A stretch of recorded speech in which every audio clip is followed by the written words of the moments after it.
My name is Esther Otieno. I'm the founder of Barista Pro Kenya Limited, which is a barista school, teaching people how to brew coffee so that they can get the coffee knowledge and skills in order for them to be able to work in a coffee shop.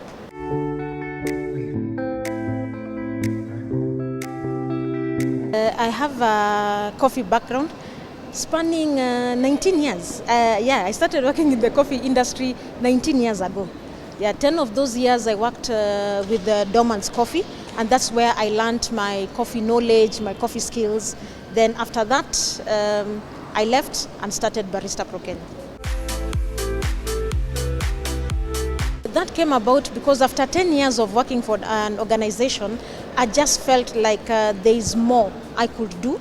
So I felt kind of limited, and I felt like there is more that can still be done.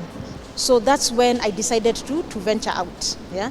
But when I ventured out, I was not actually planning to start a barista school. I just needed something new.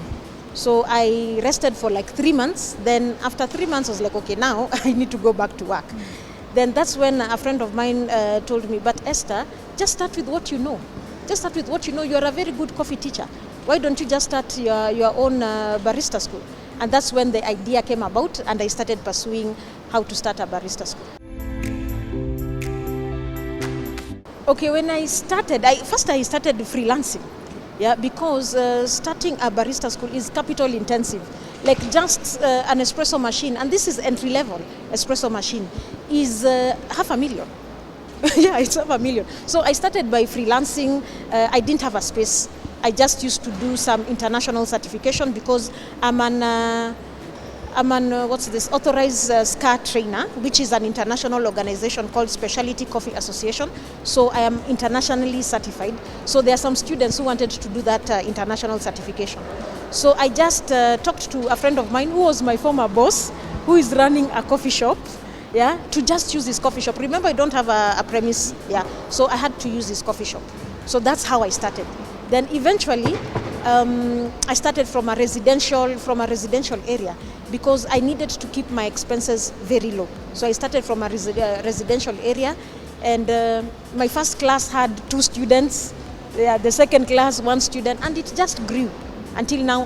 I outgrew the residential area and came to a commercial space.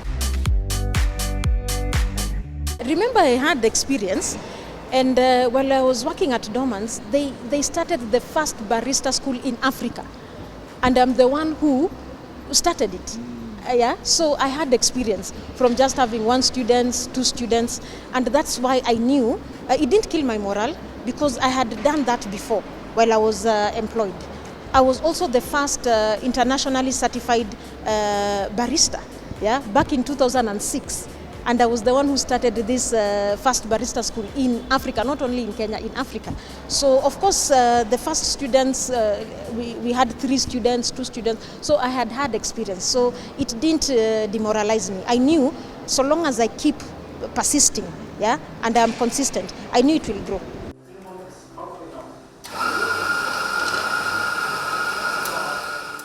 Barista is still something very new, So most people are just doing it for commercial purposes. So they are not really, keen on that professionalism. And because I've had so many years of experience, professionalism is one thing. Because when students come, they can tell an experienced person, a knowledgeable person, a skillful person from just somebody who's just doing this thing for, to get money. So number 1, professionalism. Number 2, quality. So professionality and quality goes hand in hand. So give quality training, because quality training is what is going to set you apart from your competitors. The other thing is persistence, and focus. Because when I started, some people are like, this barista training thing, people don't know it. Why can't you just start with coffee shops? And you see, a coffee shop is something that is already established, people know it. So you are the one with the dream, you are the one with the vision. So don't let people make you deviate from your vision. So focus is another very key element. The other thing is, consistency. Just keep consistent, don't give up. Just keep being consistent, and everything will open up.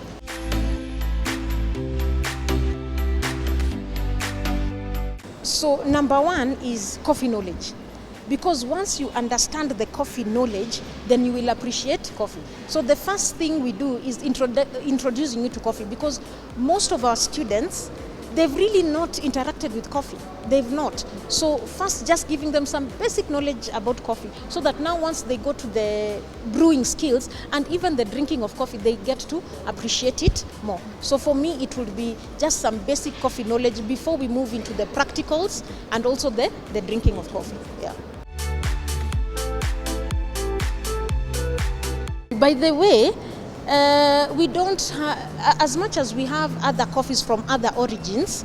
Most of us, most Kenyans even, just drink Kenyan coffee, because Kenyan coffee is one of the best coffees in terms of quality in the entire world.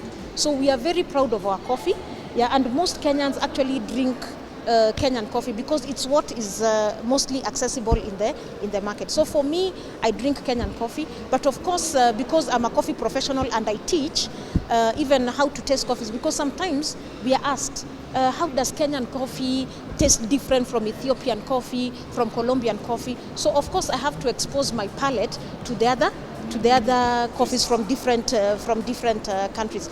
But we mostly interact with 100% Kenyan coffee. Working in the coffee industry for 19 years, I know very many people in the coffee industry. Number one, my former employer is Dormans, yeah, one of the biggest coffee companies in East Africa. So number one, what's this? I just get them from all over, yeah. So there are so many roasters that I interact with. Yeah, so that's the goodness of just running an independent coffee school, so that you are able to buy coffee from different kinds of suppliers and interact with different kinds of coffees and determine which one is better than the other. So I get them from different roasters. Yeah.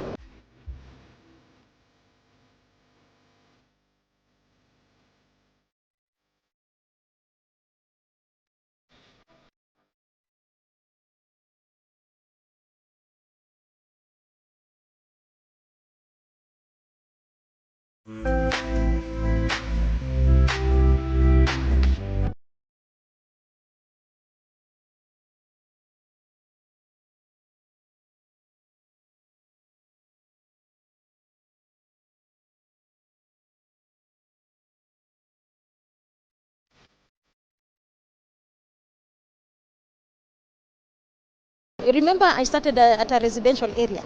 Then in 2019 November, we moved into a commercial space. Yeah, this is 2019 November. COVID hit in March 2020. So here we are, moved into this new premise, and then COVID-19, COVID hits. Yeah, so it was tough because there was no training going on. In fact, in April we closed and we had no class, no student, and we are in a new premise. Yes, and we're still paying rent, so it was tough. It was tough, and but I mean, I couldn't give up because we've just moved into this new premise. So I had to start thinking, what can we do? So just to remain relevant, we started doing some coffee educational, videos. Like now, guys were going live on Instagram, live on Facebook. So just to keep relevant and to have some activity, that's what we started doing, just to educate Kenyans about coffee. So we started doing these live videos on Instagram, on Facebook, educating the world about coffee. Then of course, that thing of persistence. Then I was like, okay, no, we can't just sit. We just have to resume class. So when we resumed, this is in May, again, we started one student, two students, like back to square one. So just being positive and persistent, we were able to cope. And also, just talking to your suppliers, talking to your partners. One of our partners is the landlord. We had to renegotiate, and we had a very good landlord who, we had new terms, yeah, who at least helped us to be able to survive during that COVID-19 time. Post-COVID was tough. It was tough because COVID was there for 2 years. So for 2 years, it was really tough. We were not making any money, but we just had to keep going. So come 2022, that's when business started coming back. So 2022, I can say we were able to go back to the levels when there was no COVID. So at least 2022 was a good year. We were able to to normalize now in 2022. I'm looking at venturing outside.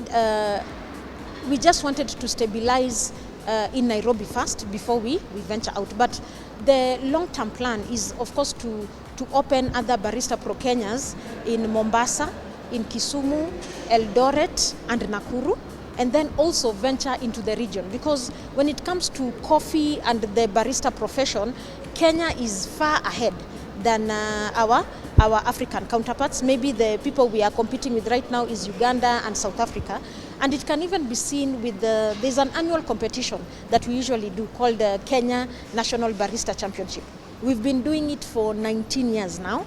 Yeah, and in 2021, our Kenyan champion was the first African to make it to the finals since this competition started in 2000.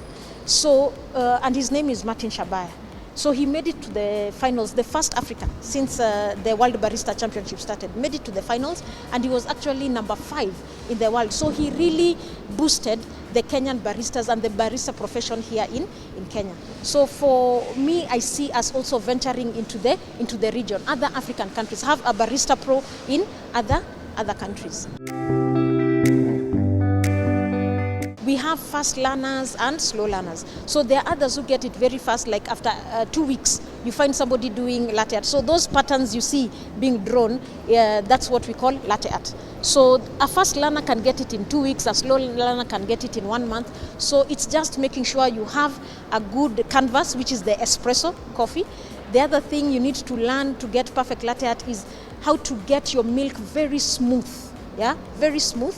And also the technique of pouring the design. And then, of course, a lot of practice. There is a lot of room for creativity. When you're starting as a basic barista, the basic latte art designs to start with are usually 3. You start with the heart, then you graduate to the rosetta, then you graduate to the tulip. Now, once you master those 3, you can now be as creative as you want, because baristas do amazing things. In fact, we call them latte artists. Just like somebody can be good with the brush and all that, like a barista can be very creative with their milk and their coffee. So there are so many different creative designs that baristas come with that when you look at it, you're like, whoa, how did this barista come up with this design? There's even a competition called the Latte Art Championship. Yes, which we did a sensitization just this month, by the way.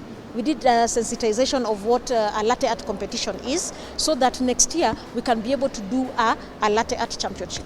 Yeah, so you can be creative with so many designs. You know, Kenya to Hami, we are Kenyans and we are running businesses here.